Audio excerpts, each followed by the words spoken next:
এই যে দরবেশের কথা আমরা শুনি, সালমান এফ রহমান বাংলাদেশের শ্রেষ্ঠ ধনী তালিকায় ছিল এই লোকটা। কি হয়েছে তার এখন? আমার মতো এখন মাটির ফ্লোরে থাকা লাগে। আমারে তো 3 বছর অন্যায় ভাবে ফাঁসির কন্ডের সেলের ভেতরে মাটির ফ্লোরে রেখে দিয়েছিল।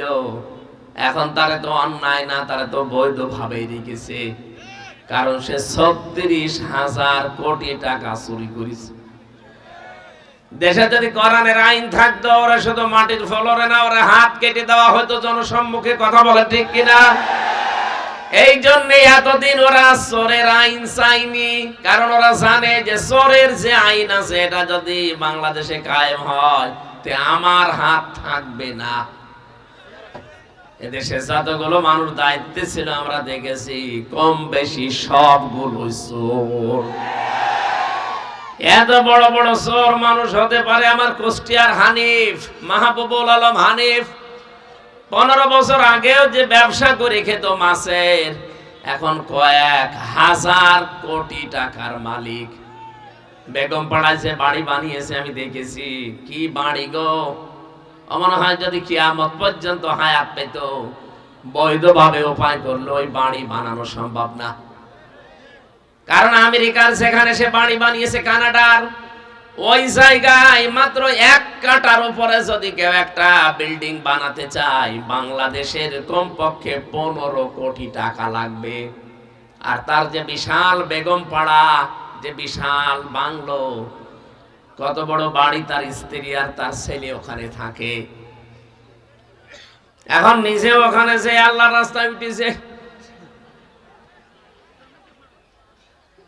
যাই করে গেলেন, বাকি সম্পদ তো এখনো দেশে পড়ে আছে। তার যে ঘর কুষ্টিয়ায়, বিশাল বাড়ি। আগস্টের 5 তারিখ গেলে বিকাল 5টা বাজতে বাজতে জনগণ মাটির সাথে একেবারে মিশিয়ে দিয়েছে। পায়খানার প্যান ছিল সেটাও খুলে নিয়ে চলে গেছে। আমি সকালবেলা দেখতে গিয়েছিলাম 6 তারিখে, দেখি কি অবস্থা আছে, দেখি না কিচ্ছু নেই। চিন্তা করলাম এত কঠোর মানুষ হইলো কেন? পরবর্তীতে কোরআনে কারিমের একটা আয়াত আমার সামনে এসে দাঁড়িয়েছে, ফাতিল কাবুয়ুতুহুম খাওয়িয়াতাম বিমা যালামু ইন্না ফি যালিকা লায়াতাল লিকাওমিন ইয়ালামুন। সূরা নমল 19 নাম্বার পারা 20 নাম্বার পৃষ্ঠা 7 নাম্বার লাইনের 5 নাম্বার রুকুর, এটা 52 নাম্বার আয়াত। তাফসিরে ফি জিলালিল কোরআনে পাবেন। আল্লামা সাইয়্যিদ কুতুব রাহমাতুল্লাহ আলাইহি লিখেছেন, রব্বুল আলামিন যেন এভাবে হাতের আঙ্গুল দিয়ে দেখাচ্ছেন, এই সেই ঘরগুলো। এইদিকে তাকান, আল্লাহ বলেন এই সেই ঘরগুলো। কি এই ঘর? কি? খাওয়িয়াতান, আমি জনশূন্য করে দিয়েছি, পরিত্যক্ত বানিয়ে দিয়েছি, বিমা যালামু, এই জালেমদের জুলুমের কারণে। আয়াতটা যে কত বাস্তব! 5 তারিখে আমি আল্লাহর এই আয়াতকে 100 ভাগ মিলিয়ে ফেলেছি। সারা বাংলাদেশে 630টা থানা আছে, প্রত্যেক জায়গায় দেখেন জালেমদের বাড়িঘর ঠিক আল্লাহ জনশূন্য করে দিয়েছে। থাকার মতো একটা কুকুরও নেই। কি কথা বলেন? এখন ধানমন্ডির এই বাড়ির দিকে তাকান, আমি নাম ধরেই বলছি, ধানমন্ডির এই বাড়ি কত জৌলুসপূর্ণ ছিল। মানুষ অনেকে আবেগে যে চুমা খেত। কি কথা বলেন? আপনি এখন যে দেখেন, আমি কয়েকদিন আগে যে দেখি কেউ 4-5 জন একসাথে যায়, কেউ এদিকে কেউ এদিকে কেউ এদিকে, মনে হচ্ছে জামাতবদ্ধ টয়লেট চলছে। আল্লাহ বলেন আমি পরিত্যক্ত করে দিয়েছি, ওজার গৃহ বানিয়ে দিয়েছি। এমনি না, বিমা যালামু, এই জালেমদের জুলুমের কারণে। এখানে বসে বসে জালেমরা জুলুমের দুর্বিসন্ধি করত, কাকে কালকে ধরিয়ে দেব, কাকে আয়না ঘরে নিয়ে জুলুম করবে, এই কথা ওখান থেকে আসতো। গত পরশুদিন আন্তর্জাতিক রিপোর্ট বেরিয়েছে তুরস্ক থেকে, আপনারা দেখেছেন। এই হাসিনা স্বামী আর স্ত্রীকে এক ঘরে আটক রেখে সন্তানকে দুধও পান করতে দেয়নি। আর আমি নিজে যেহেতু আয়না ঘরে 10 দিন ছিলাম, মিনিটাই বিগটাই আমাকে নেয়নি, ছোটটাই নিয়েছিল। আমি দেখেছি এখানে যে কত বড় অসহায় মানুষ। আমার মাথায় পর্যন্ত দড়ি বাঁধা ছিল 11 ঘন্টা, আমার পায়ে ডান্ডা বেড়ি পড়ানো, হাতে পেছনে হ্যান্ডকাপ লাগানো, চোখে কালো কাপড় দেওয়া। আমি বাস্তবতা দেখে এসেছি যে আয়না ঘরে কি হয়। এটাই যদি ছোটটা হয় তাহলে বড়টা ওরা কি করেছে। মানুষ এত কঠিন হতে পারে। সারা রাত ধরে কয়েকজনকে পিটাতো শুনতাম। ফাঁসির ওই কন্টেম সেলে যখন আমাকে দিয়েছে 3টা বছর, বহু সময় তো পেয়েছিলাম। কত মানুষ মাঝে মাঝে যারা 5 বছর 7 বছর 10 বছর পর্যন্ত কাটিয়েছে, তাদের সাথে আমার দেখা। তারা এসে বলতো যে ভাই, নিজের নাম পর্যন্ত ভুলে গিয়েছিলাম।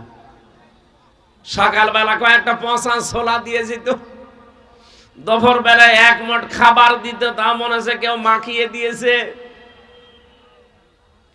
পায়ের সাথে শিকল বেঁধে রাখতো। আপনাদের এই পাশের ছিলেন নোয়াখালী, হাতিয়া থানার এক আলেম আমার সাথে ছিল, মাওলানা ফখরুল ইসলাম। এই লোকটা আমার সাথে ছিল জেলখানায়। মাঝে মাঝে আমারে বলতো, হামজা ভাই, এই যে আমি 60 পাট হয়ে হাত পা ছেড়ে দিয়ে শুয়ে থাকি, আপনি আমারে রাগ করেন।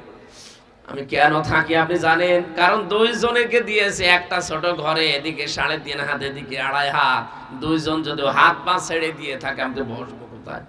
ওর ভেতরে আবার টয়লেট করা, আমি কোথায় বসবো? এই জন্য রাগ করতাম যে কিভাবে থাকেন। আমার হাত ধরে বলতো, হামজা ভাই, আপনি আমার উপর মন খারাপ করেন। এই যে 2-1 ঘন্টা আমি 60 পাট হয়ে শুয়ে থাকি, এটা যে কত বড় নিয়ামত আমি জানি। আমার পায়ের ভেতরে ভাবে হাত দিয়ে জালেমরা, সামনে লোহার ব্যারিকেডের সাথে ওরা হ্যান্ডকাপ লাগিয়ে দিত। নড়াচড়া করলে আবার জায়গায় কেটে যেত। 2 দিন 5 দিন না, বছরের পর বছর আমাকে এভাবে আটক করে রেখেছে। মাত্র 1.5-2 মিনিট সময় দিত টয়লেট করার। আমার নীল দাঁড়ায় ব্যথা হয়ে গেছে। এই যে শুয়ে থাকি, এটা যে কত বড় নিয়ামত, বাইরে যারা আছে ওরা বোঝে না, আমি টের পেয়েছি। আঙ্গুল দেখতাম নখ হয়ে যেত, এত বড় বড় নখ। বলছে কেউ কেউ লিখে রাখতো এভাবে আঙ্গুল দিয়ে দেওয়ালের সাথে খুশিয়ে খুশি, যে ভাইরা, কেউ যদি বাইরে যেতে পারেন এই নাম্বারটা জানাবেন যে আমি বেঁচে আছি।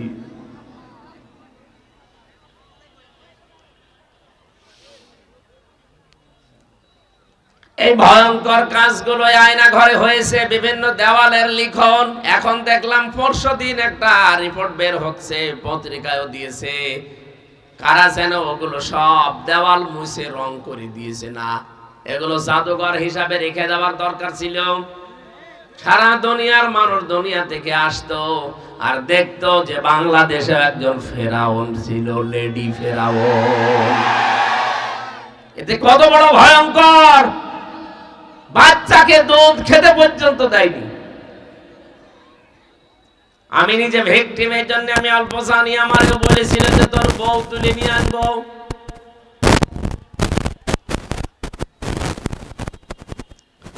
আল্লাহ রাব্বুল আলামিন এ পর্যন্ত জালেমদের দিয়েছেন, পরের অংশটা আমাদের। আমি যেন কোন সূরায় ছিলাম মনে আছে আপনাদের? সূরা নমল 19 নাম্বার পারার 20 নাম্বার পৃষ্ঠার 7 নাম্বার লাইনের 52 নাম্বার আয়াতের শেষের দিকে এটা আছে। আপনারা কিছু মনে রাখতে না পারেন তো আমি বলি করব কি? শুনতেছেন মন দিয়ে? ইন্না ফি যালিকা লায়াতাল লিকাউমিন ইয়ালামুন। রাব্বুল আলামিন এখানে লামে তাকিদ দিয়েছেন। যারা গ্রামার বসে জিজ্ঞাসা করেন, অবশ্যই এর ভেতরে শিক্ষা আছে।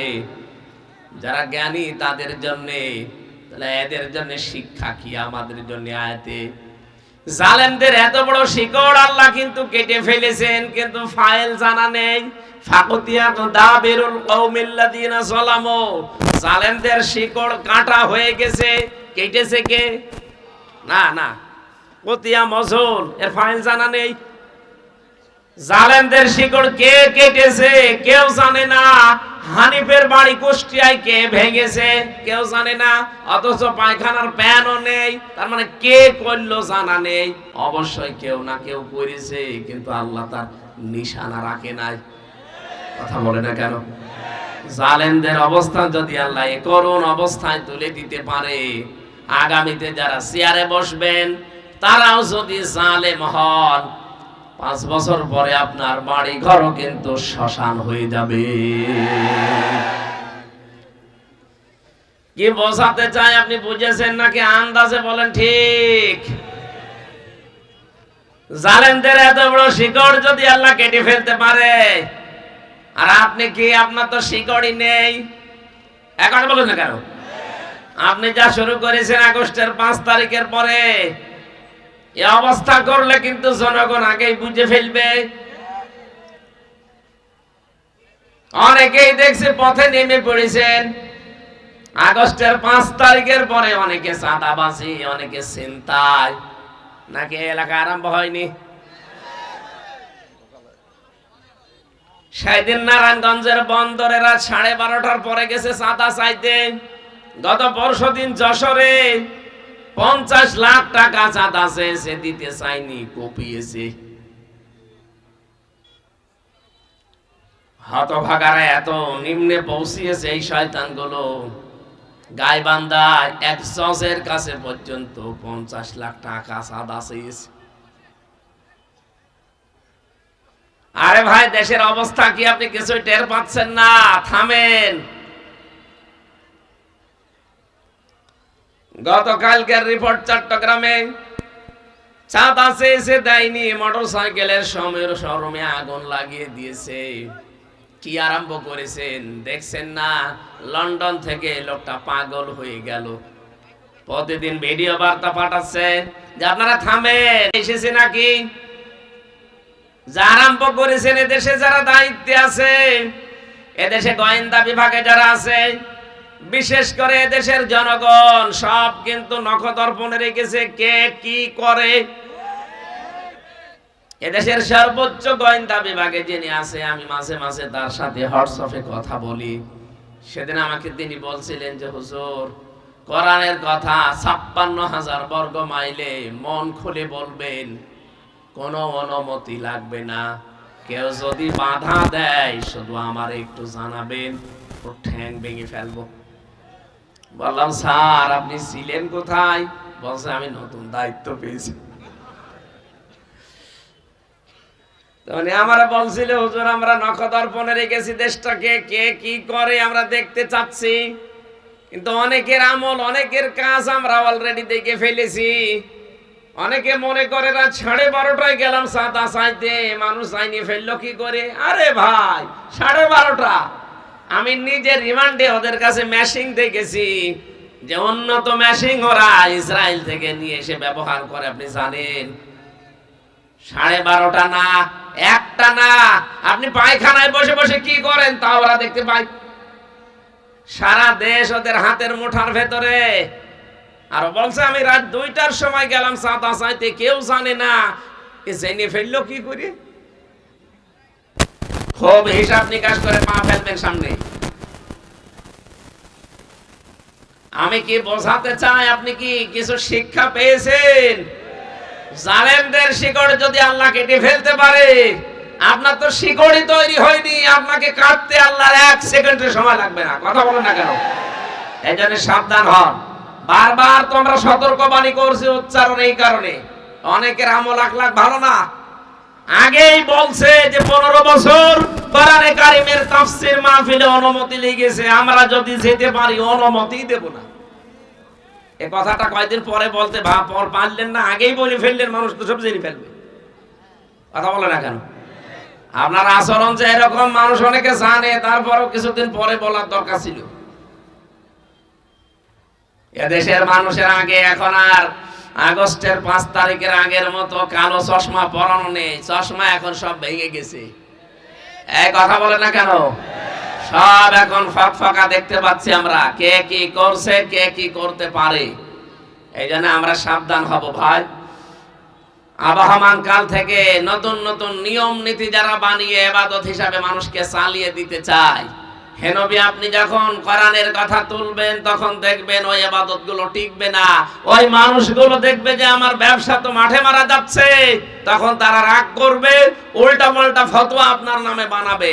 এমনকি ধর্ম ব্যবসায়ীও বলা হচ্ছে আলেমদের। কথা বলেন।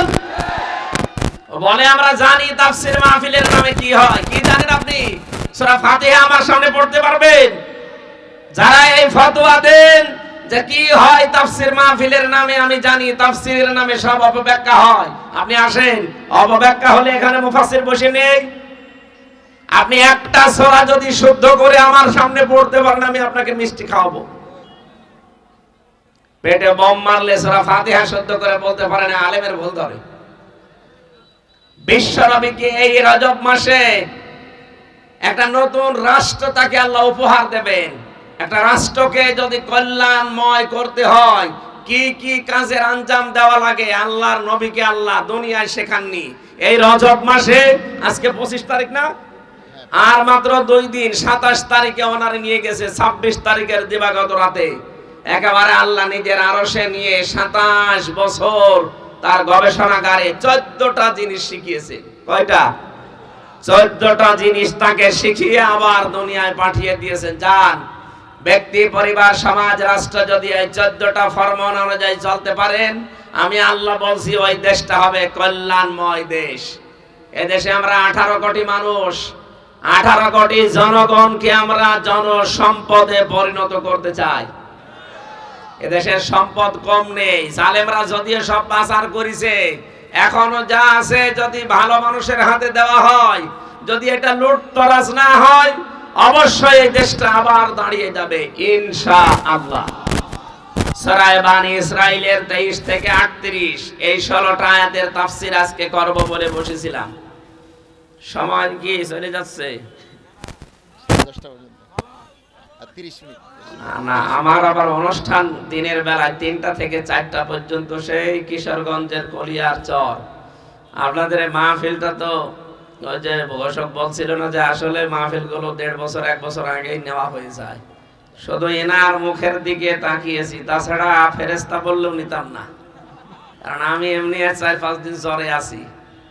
এরপরে শরীরও ভালো না, ডাক্তার বারবার বলছে আপনি কথা বন্ধ করেন, কথা বন্ধ করেন। কথা বন্ধ করে করবো কি? এইটাই তো আমার কাজ। আপনাদের সময়টা আজকে বেশি দিতে পারছি না, তারপরও যতটুকু পারছি আমি তাড়াতাড়ি শেষ করার চেষ্টা করবো ইনশাআল্লাহ। মেহমান নিয়ে আসবেন আমার পরে যারা আসে, কিন্তু সময় নির্ধারিত আপনাদের, অনেকগুলো আলোচক, আর এরকম মানুষকে পাওয়াও তো কঠিন। কালকে মাওলানা আব্দুল্লাহ আলম ভাই আমার সাথে ছিল কুমিল্লা, ওই যে ওইদিকে কি বড়িচং নাকি থানা আছে, ওইদিকে আমার সাথে ছিল দেবিদ্দার। আসলে সময়গুলো আমরা মেনটেন করতে পারছি না। আগে তো জালেমরা যাক বাধা দিত, এখন তো কোনো বাধা নেই। এখন একেবারে বাবা শাহজালাল, সব হালাল, যে যা আয়োজন করছে কোনো বাধা তো নেই, বাধা দেওয়ার সাহসও কারণে। আর আমার হাতে তো আছে, আমার তো জানিয়েই দিয়েছে, শুধু যে বাধা দেবে তার নাম ঠিকানা আমার কাছে পাঠাবে, ওরা একেবারে 14 বংশ উদ্ধার করে দেব। কিন্তু 2-1টা বিষয় আমাকে তিনি জানিয়েছেন যে রাতের বেলা অনুষ্ঠানগুলো যারা করে তাদেরকে কমিটি যারা আছে বলবেন ওনারা যেন পর্যাপ্ত আলোর ব্যবস্থা রাখে। 2 নম্বরে মেয়েদের যেন আলাদা যে ব্যবস্থাগুলো হয়, সেখানে তাদের থাকা এবং পেশাব পায়খানা টয়লেট এগুলো যেন পর্যাপ্ত ব্যবস্থা করে দেয়। আমি বিভিন্ন অনুষ্ঠানে এগুলো বলে দেই কমিটিকে যে এগুলো আপনারা করবেন। তাছাড়া কোরআনের কথা বলতে দেশে কোনো মহারথীর আর অনুমতি নেওয়া লাগবে না ইনশাআল্লাহ। আর আগামীর দেশ আমরা দেখতে পাচ্ছি, কোরআনে কারিমের এই 14টা ফর্মুলা যদি সামনে এনে আমরা বাস্তবে রূপ দিতে পারি, কিয়ামত পর্যন্ত এই দেশে কোরআনের কথা ওপেন ভাবে চলবে, কোনোদিন কেউ বন্ধ করতে পারবে না ইনশাআল্লাহ। একটু জিকির করেন। আল্লাহ দিয়েছিলেন, মানে ঠান্ডা হয়ে গেছে, আছে থাকলে দেন, না থাকলে আর। সুবহানাল্লাহ গলাটা পারে না, আসলে শরীর যাই হোক আছে, গলাটা পারে না। প্রতিদিন 3টা 4টা 3টা 4টা, গলা পারবে কত?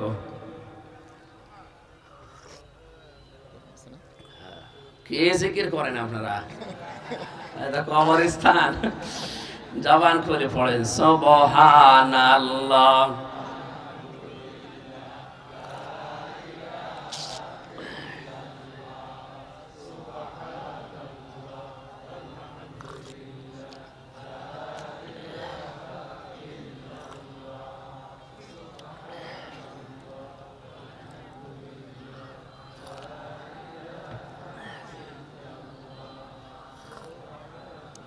বসেন, আপনি বসেন, আরো তো মানুষ আছে, বসেন।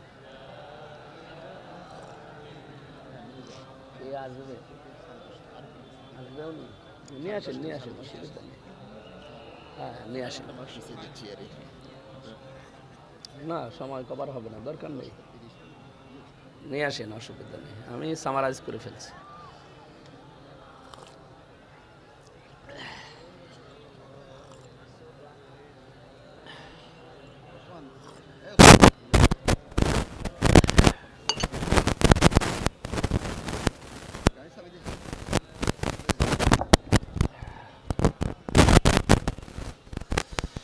লা ইলাহা ইল্লাল্লাহ মুহাম্মাদুর রাসূলুল্লাহ।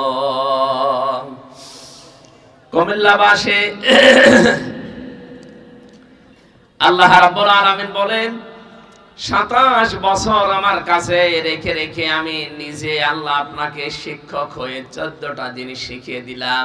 যান, এবার পৃথিবীতে ফিরে যান। নিজ এলাকা থেকে শুরু করে তামাম পৃথিবীর জন্য যেহেতু আপনি নবী, লিতুনযিরা উম্মাল কুরা ওয়া মান হাওলাহা, আপনাকে আমি সতর্ককারী পাঠিয়েছি শুধু মক্কার জন্য না, ওমান হাওলাহা, এর আশপাশে যা আছে সব কিছুর জন্য। মুফাসসিরিন ইকরাম আশপাশ বলতে তামাম দুনিয়ার সব কিছুকে তিনি বুঝিয়েছেন তারা। সুতরাং বাংলাদেশ ও পৃথিবীর ভেতরে 257টা রাষ্ট্র আছে দুনিয়ায়, সব জায়গার জন্য একমাত্র কেবলমাত্র শুধুমাত্র নবী, আমাদের নবী মুহাম্মদুর রাসূলুল্লাহ। আমার ভাইরা, নবী শব্দ এসেছে নাবা থেকে। নাবা মানে ব্রেকিং নিউজ। নাবা মানে কি? সত্য সংবাদ। এই মাত্র চলছে যেই ঘটনা, সেই ঘটনাকে বলা হয় নাবা।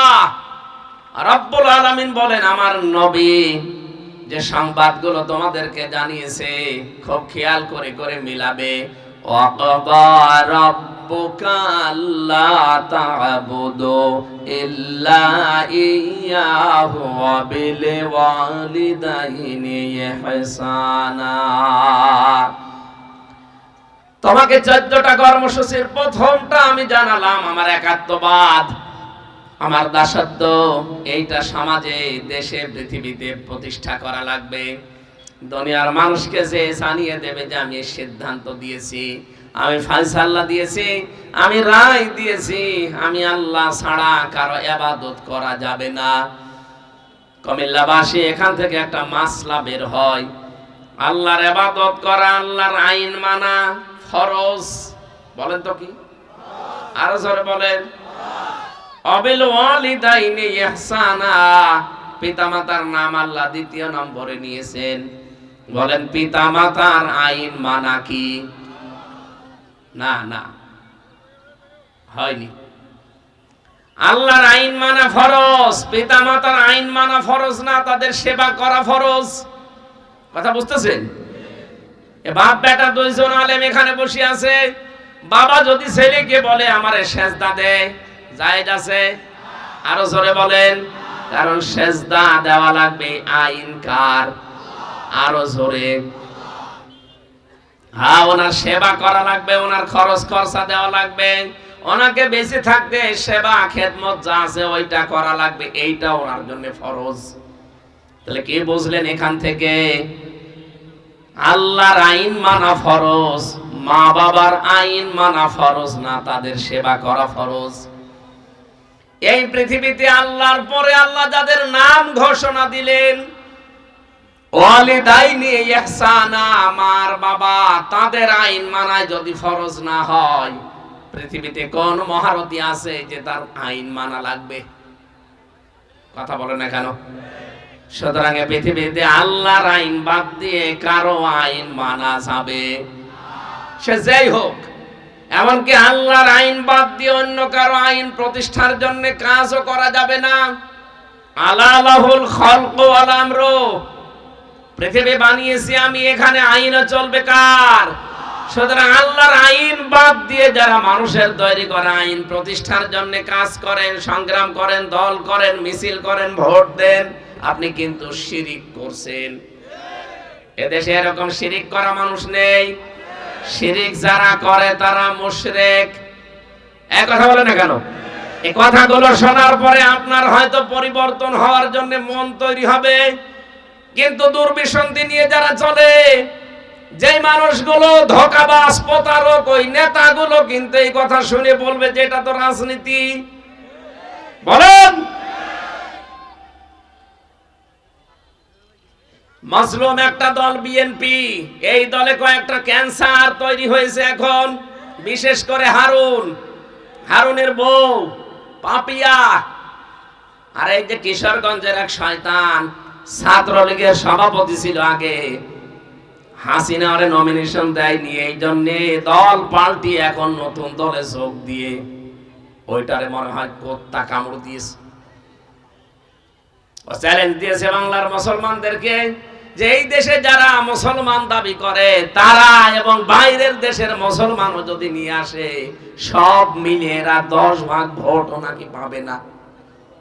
আমরা এই চ্যালেঞ্জকে গ্রহণ করে ওদেরকে সামনে দেখিয়ে দিতে চাই এদেশে মুসলমান রাষ্ট্র ক্ষমতা পাবে কিনা। আপনি আমেরিকার রিপোর্ট দেখেছেন গত বর্ষদিনের?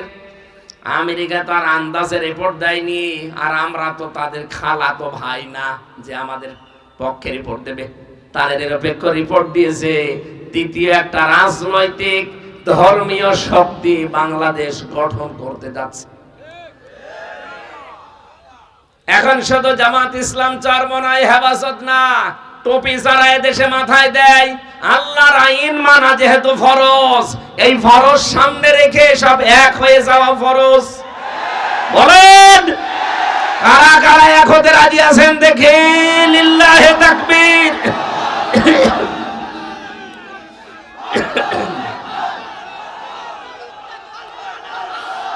এই আন্দাজে হাত তুলবেন না, হাত নামান। যারা হাত তুলেছেন এরপরও যদি বেঈমানি করেন না, আপনার খবর আছে। অনেক মুনাফিকের মাথা এখন খারাপ হয়ে গেছে। কে কথা বলে না কেন? চরমনাইয়ের পীর সৈয়দ রেজাউল করিম কালকে উনি জানিয়েছে যে আমাদেরকে অনেকে বলতো এরা হাত মিলায় না, আমরা কিন্তু হাত মিলিয়ে ফেলেছি। আমরা হাত যা মিলিয়েছি আমাদের অসুবিধা নেই, কিন্তু একটা দলের মাথার উপরে ঠাঁটা পড়িস। পীর সাহেব দেখছি বুঝে ফেলেছি। সুতরাং উনি না, এদেশে যারা আমরা টুপি মাথায় দেই, যারা টুপি অন্তত মাথায় দেন না, মুসলিম দাবি করেন, তাদেরও এখন ইসমাইলের ভূমিকা পালন করা লাগবে। কালকে আমার গতকালের রাতের তাফসীর ছিল বড়ুরা কুমিল্লা, সেখানে আমি আয়াতের তাফসীর করতে গিয়ে একটা শিক্ষা তাদেরকে দিয়েছি। ফালাম্মা আসলামা ওয়া তাল্লাহু লিল জাবিন। এখানে যারা আলেম আছে তাদেরকে বলছি, আল্লাহ এখানে কিন্তু দ্বিবচন দিয়েছেন, ফালাম্মা আসলামা। কি, কেন দ্বিবচন দিলেন? আল্লাহ বলেন দুইজনেই যখন এগ্রি হয়ে গেছে, রাজি হয়ে গেছে, আতাল্লাহু লিল জাবিন, তখন আল্লাহর যে নির্দেশ জবাই করো, এইটা কার্যকর করা সহজ হয়েছে। ইব্রাহিম নবী যদি বলতেন আমি জবাই করব, ইসমাইল নবী যদি বলতেন না আমি জবাই হব না, আল্লাহর এই হুকুম পালন হতো না। ইসমাইল নবী যদি বলতেন আমি জবাই হব, ইব্রাহিম যদি বলতেন না আমি জবাই হব না, বলেন তো আল্লাহর বিধান পালন হতো? দুইজনেই যখন রাজি হয়ে গেছে, আল্লাহ পাক বলেন আমার বিধানটা তখন পালন করা সহজ হয়ে গেছে। আজ বাংলাদেশের দায়িত্বে যারা আছে 1628টা চেয়ারের মানুষ বসে আছে। কত? এই 1628টা চেয়ারের মানুষকে আমরা চাই আমাদের বাবা ইব্রাহিম নবীর ভূমিকায় তাদের আসতে হবে। আর আমরা 18 কোটি জনগণ আমরা ইসমাইল নবীর ভূমিকায় গলা পর্যন্ত দিতে রাজি আছি। তাহলে আল্লাহর বিধান এই দেশে কায়েম হওয়া সহজ হবে। কথার অর্থ যদি বুঝে থাকেন তাহলে ইব্রাহিম এবং ইসমাইলের ভূমিকা সামনে পালন করার সময় আসতেছে। আমরা চাই দেশের দায়িত্বে যারা যাবে তারা যেন ইব্রাহিম নবীর ভূমিকা পালন করে। আর আমরা যারা জনগণ থাকবো সব সময় সব অবস্থায় আল্লাহর বিধানকে পালন করার জন্য আমাদের জীবন পর্যন্ত দিতে আমরা ইসমাইলের ভূমিকায় আসব। তাহলে আল্লাহর বিধান যখন কায়েম হয়ে যাবে, রাব্বুল আলামিন বলেন আমার বিধান যদি কায়েম হয় তখন সাদাবাজি করা লাগবে না। সাদাবাজি মানুষ যে কারণে করে ওই কারণগুলোই তুলে ফেলবো, মানুষের কর্মসংস্থান তৈরি হবে। 36 লাখ যুবক এখন এই দেশে বেকার আছে। যত টাকা পাচার হয়েছিল একটা গণতান্ত্রিক সরকারের হাতে, জনপ্রতিনিধিদের হাতে দেশটা তুলে দেন। সামনে যেহেতু তুলে দেওয়ার সময় আসতেছে, আর তারা যদি হয় আল্লাহ ভীরু, ইসলামপন্থী, আখিরাতপন্থী, এই মানুষগুলো নিজের আখের গোছাতে চিন্তা করবে না। এরা সব বাইরের এই টাকা পাচার যেগুলো সবগুলো ফেরত নিয়ে আসতে পারবে। এগুলো সব নিয়ে আসলে, আমি কয়েকদিন আগে যাচ্ছিলাম কমলগঞ্জ মৌলভী বাজার, পাইলট আমারে বলছিল যে হুজুর এই যে হেলিকপ্টার দেখতে পাচ্ছেন, এই যে এগুলো যদি আজ কর্মসংস্থান তৈরি করার জন্য জালেমরা টাকাগুলো পাচার না করে এখানে ব্যবহার করতে পারতো, তাহলে এই দেশের একটা যুবকও বেকার থাকার কথা ছিল না। এই কুমিল্লা নোয়াখালীর কত মানুষ বাইরে যেয়ে বিদেশে যেয়ে নিজেদের কর্মসংস্থানের জন্য রাস্তা ঝাড়ু দেয়, পায়খানা পরিষ্কার করে। কথা বলে না কেন? এগুলো একটাও করা লাগতো না। 36 লাখ যুবক বেকার আছে, এদের কর্মসংস্থান তৈরি হয়ে যেত। আল্লাহ রাব্বুল আলামিন তার আইন মানা যেহেতু আমাদের জন্য ফরজ করে দিয়েছেন, মা বাবার আইন মানা, আমি আবার বলছি ফরজ না, তাদের সেবা করা ফরজ। এই জন্য আল্লাহর প্রথমেই রায়টা এই দেশে কার্যকর করতে হলে এখন আর দল বিদল দেখা যাবে না, দল মত নির্বিশেষে সবাই এখন ঐক্যবদ্ধ হওয়া লাগবে। আপনি যদি আল্লাহর আইনের পক্ষে থাকতে পারেন, কায়েম যদি হয় ভালো, না হলেও আপনার কোনো লস নেই। আপনি কিয়ামতে ঠিক আপনার উজরত পেয়ে যাবেন। কে ঘুষ হাদিয়া হিসাবে নিচে বাধ্য করবে। এই যে ওসি সাহেবের কথা বললাম, ওনার প্রয়োজন 42,000 বেতনে কিয়ামতের আগে ওনার স্ত্রী আর ওনার সন্তানের ওই ভরণ পোষণ ওখানে হবে না যেখানে থাকে তারা। এমনকি ওনার নিজে আছে, ওনার একটা ছেলে আছে বাইরের দেশে পড়ে। বলেন তো কত খরচ লাগবে তাদের? তারাই যে প্রয়োজন এবং বাস্তবতা তাকে বাধ্য করছে এই ঘুষটাকে হাদিয়া হিসাবে নেওয়ার জন্য। এরকম হাদিয়া যদি মাসে 5টা আসে ও বেতন নেওয়া লাগে। নবীজি বলেন এমন সময় আসবে তোমাদের প্রয়োজন এবং বাস্তবতা তোমাদেরকে এই ঘুষকে হাদিয়া হিসাবে নিতে বাধ্য করবে। আলা ইন্নাল কিতাবা ওয়াস সুলতানা লা ইফতারিকান, অতি শীঘ্র এমন কিছু মানুষ আসবে তারা বলবে আল্লাহর কিতাব আর রাজ্য রাজনীতি আলাদা। বলেন তো এটা কতদিন আগের কথা? 1,500 বছর আগের কথা। অথচ কয়েকদিন আগে একজনের মুখে আমরা এই কথাটা অলরেডি শুনেই ফেলেছি। সেও মুসলমান, বলছে কোরআনের সাথে রাজনীতির কোনো সম্পর্ক নেই। আপনি বলেন তো নবীর এই কথার সাথে একেবারে হুবহু মিলে গেছে না? অতি শীঘ্র এমন কিছু মানুষ পৃথিবীতে আসবে তাদের মুখ থেকে আপনি শুনতে পাবেন যারা বলবে আল্লাহর কিতাব আর রাজ্য রাজনীতি আলাদা। ফালা তুফারিকুল কিতাব, আমার উম্মতেরা সাবধান, কখনো কোরআনের রাজনীতি থেকে আলাদা হবা না। এগুলো তো সব আমি বানিয়ে বলছি। একজন আলেম বসে আছে, এ পিতা আজকে ধন্য, যতগুলো সন্তান জন্ম দিয়েছে সবগুলোই কোরআনের আলেম বানিয়েছে।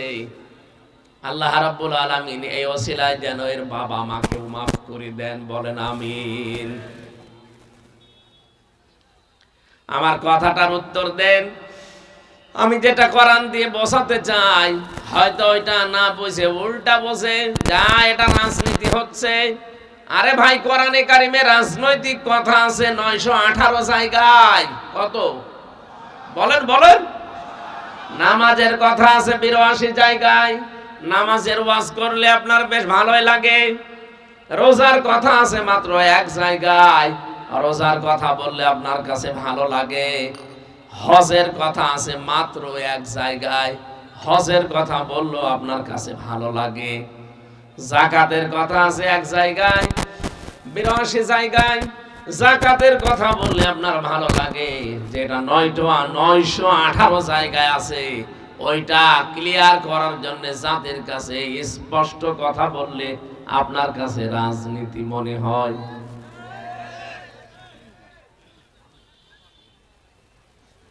আপনি যখন মানুষকে বোঝাতে চান যে না, এরা মানুষজন জমা করে এরা ধর্ম ব্যবসা করে কোরআনের প্রচারের মাধ্যমে, আপনার ঈমান নষ্ট হয়ে গেছে। হারাজনের প্রথম ব্যাখ্যায় ছিল এই, নবী আপনি যখন কোরআন প্রচার করতে যাবেন, অনেক মানুষ আপনার বক্তব্য বিবৃতি বুঝবে না, আন্দাজে তারা মন খারাপ করে রাগ করতে পারে। এই ধরনের মানুষ আমরা বাংলাদেশে এখন দেখতে পাচ্ছি। 2 নম্বরে, আবহমান কাল থেকে এমন এমন নিয়ম নীতি এই দেশে ইবাদত হিসাবে মানুষ পালন করে আসছে, ধর্ম মনে করে, আসলে যেটা ধর্ম না। আপনি যখন কোরআনের ব্যাখ্যা করবেন, তাফসীর করবেন, তাফসীর মানে খুলে ফেলা। তাফসীর মানে কি বলেন বলেন? কোন জিনিস আবরণ দিয়ে ঢাকা আছে, এই যে চা দিয়েছে আমাকে, এটা আবরণ দিয়ে ঢাকা, ঢাকনা দেওয়া আছে। এতক্ষণ আমি জানি না এর ভেতরে পানি আছে না চা আছে। এখন যদি ঢাকনাটা তুলে ফেলি বোঝা যাবে না। এই সমাজে অনেকে জুলুম, শিরিক, বেদাত, কুফরি এগুলোর আবরণ দিয়ে নিজেদেরকে ঢেকে রেখেছে, জনগণকে বুঝতে দেয় না। তাফসীর হলে ওই আবরণ খুলে যাবে, জনগণ টের পাবে যে এটা জাতির সর্বনাশকারী। এই জন্যে জালেমরা, এই জন্যে মুনাফিকরা, এই জন্যে কাফেররা, এই জন্যে মুশরিক যারা সবচাইতে বেশি তাদের রাগ হয় তাফসীর মাহফিলের কথা শুনলে। আপনি এই দেশে দেখবেন ইসালে সওয়াবে বাধা দেয় না, ওরস শরীফে বাধা দেয় না, ওরস মোবারকে বাধা দেয় না।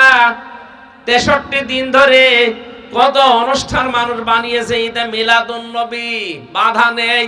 যত বাধা বাংলাদেশ সহ বিশ্বের সব জায়গায় আমি দেখতে পাই শুধু তাফসীর মাহফিলে। কথা বলে না কেন? পৃথিবীতে 3টা প্রাণী দেখবেন রাতের বেলা বের হয়, দিনের আলোতে বের হয় না। পেঁচা, বাদুড়, চামচিকা। এরা দিনের আলো এখন পাবেন না, তাদের রাত যত গভীর হবে দেখবেন তারা বের হয়। বের হয়েই মানুষের ফসল নষ্ট করে, কলা নষ্ট করে। ওরা স্থির থাকে না। রাত যত অন্ধকার হবে, যত গভীর হবে দেখবেন বের হয়ে মানুষের কলা নষ্ট করবে, পানের বরজ নষ্ট করবে, ফসল নষ্ট করবে।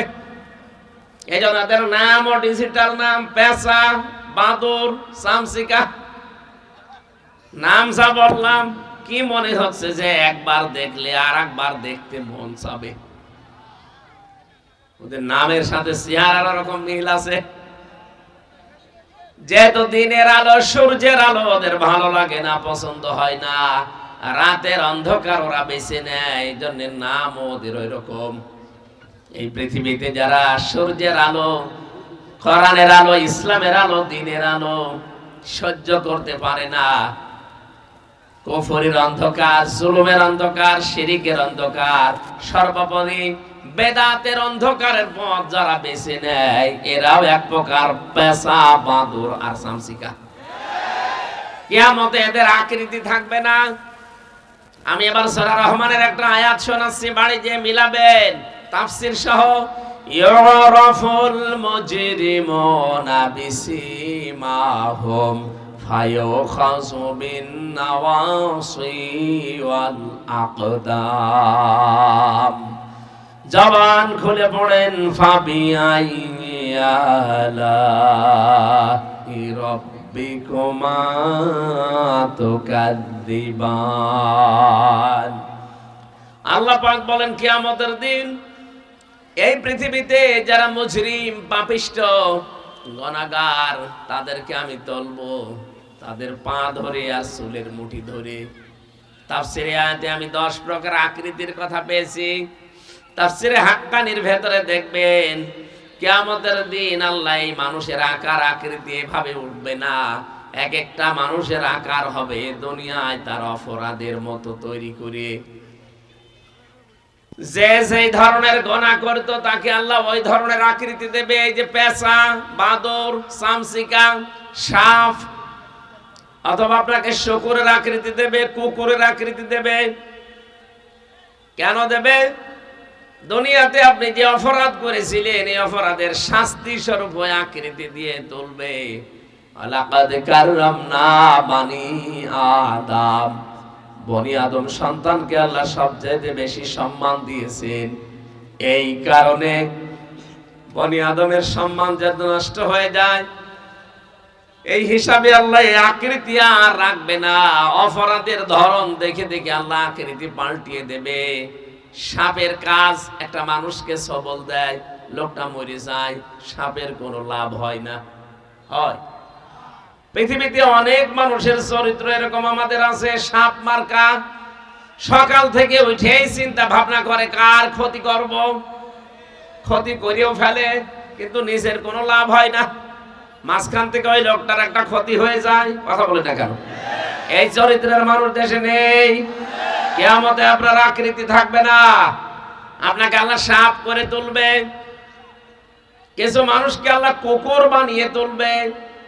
কুকুরের কাজ হচ্ছে দুইটা কুকুরকে পাশাপাশি খাবার দেবে। একটাকে যা দিয়েছেন সারা দিন খেলেও শেষ হবে না, এরপরও পাশেরটায় হামলা দেয়। কথা বলে না কেন? দুনিয়াতে অনেক মানুষের চরিত্র এখন এইরকম। নিজের যা আছে ও যদি মরণ পর্যন্ত খায় তারপরও শেষ হবে না, এরপরও দেখা যায় জনগণেরটায় হামলা দেয়। যারা 15.5 বছর এভাবে কাজ চালিয়েছেন আল্লাহর কসম আপনার আকৃতি থাকবে না। কার জন্য কি করে গেলেন? কোটি কোটি টাকার সম্পদের পাহাড় তৈরি করে রেখে গেলেন, আপনি তো ভোগও করতে পারলেন না। মাঝখান থেকে কিয়ামতে আপনার আকার আল্লাহ কুকুরের মতো বানিয়ে দেবে।